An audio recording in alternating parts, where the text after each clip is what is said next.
She Slayed, Part 2, The Awakening. Chapter 6 The First Spill.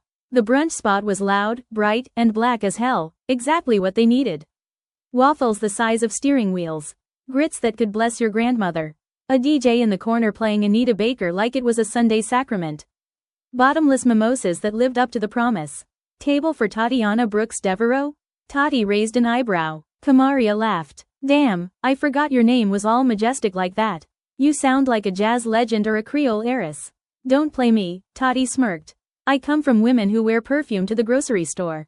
They slid into the booth. Lexi on the inside, Rochelle beside her, Kamaria across from Tati. The table was already sticky. The menus slightly curled from heat and sugar.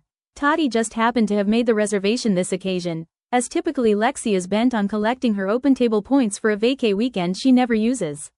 She forgot this time due to being distracted. They didn't order right away. They exhaled. I swear, Rochelle muttered, if one more person in my house calls my name like I'm Siri, I'm disappearing for real. I'm talking pack the car, change my number, make a new life kind of gone. Everyone laughed, but her eyes didn't. Tati poured her mimosa heavy. That's why I ain't have kids. My job already got me locked in a corporate chokehold. I blink wrong and they act like I started a revolution. Kamaria raised her glass. To soft life. Whatever the hell that means when your badge still don't scan right and security thinks you're lost in your own building. Lexi clinked hers. And to the power of the block button. They toasted. The clink echoed louder than it should have. Lexi's pendant warmed faintly. Her drink shimmered for half a second, bubbles paused mid-rise. She blinked. Nothing. So tell me why, Tati started. My boss, accidentally, forgot I wrote the entire regional strategy deck, presented it as her own, and then thanked me for the support. Like I'm her intern. Girl, I have degrees. Multiple. Kamaria leaned in. Did you document it? Tati pulled out her phone. Girl, I got a folder called Lawsuit Light. Time-stamped, watermarked, and ready for court. Lexi giggled. Y'all corporate girls are gangsta in spreadsheets. Rochelle sighed. Meanwhile, I got a text from my ex's new girlfriend, who my son calls Miss Kate, telling me she's planning a joint birthday party. For my twins. Without asking me. The table dropped silent. Oh hell no, Kamaria said.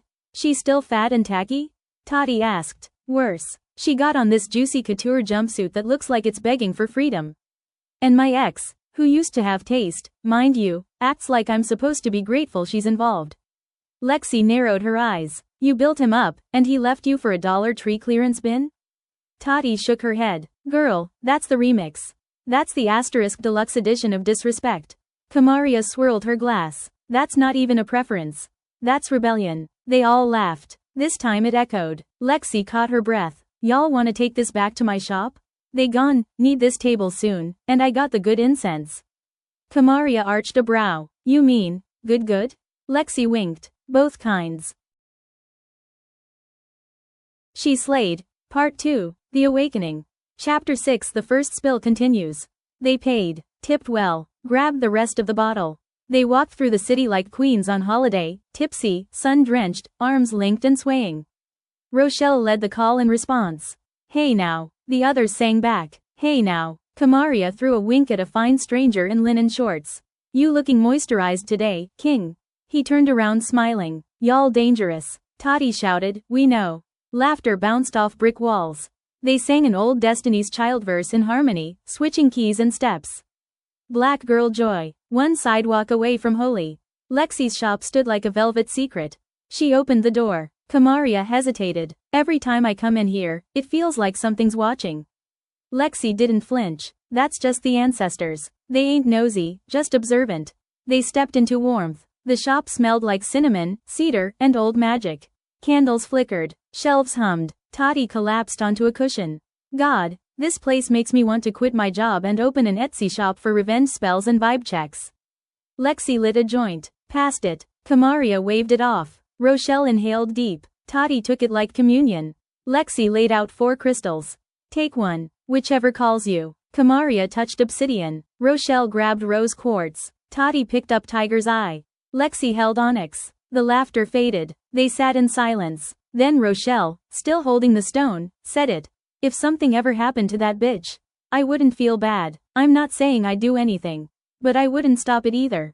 The candle nearest them flared. The bottle rattled. The crystals pulsed. Once. Then again. Kamaria turned, her face tense. Alexis Dominique King Langston, what the asterisk hell was that? Lexi's eyes widened. I think we just got heard. Chapter 6, done. But the goddesses? They're just getting started. Next chapter, things go dark.